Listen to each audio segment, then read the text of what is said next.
hazvina kumira mushe panguva inoi nhau yemareshuffles, mareassignments nezvimwe zvakadaro. Panguva ino toona kuti nhasi kwava kutaurwa nhau aiwa yaJoji Aramba anozikanwa nehende yekuti Tunzamusoro 007 paX kana kuti Jamwanda 2.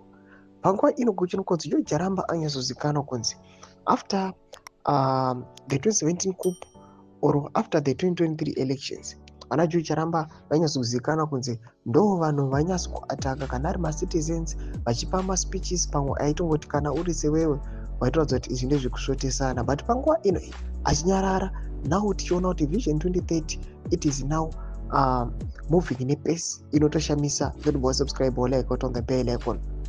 Mlabi anobuda achitaura pamusoro penhau aiwa yekufaiwa kwaJoji Aramba achiti while a segment of observers remain preoccupied with and even anticipates with enthusiasm the possible dismissal of Jamwanda 2, meaning Joji Aramba, a more analytically grounded reading suggests that he is already transitioning into frontline political engagement.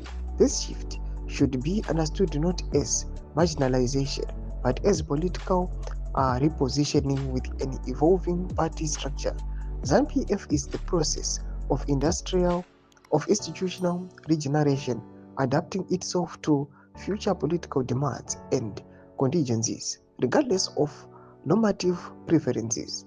ZANU-PF continues to function as the most enduring and structurally constant political institution within the country. Vashikwanitagwa naBlabi achitaura pamusoro aiwa takanzwa vana Temba Muliso vachiexpose vachiti aiwa Joji Aramba panguva inoi he must be fired. And panguva ino toona Blabi achitorera pane nhau iyi achiti munhu wese akamirira dismissal yaJoji Aramba.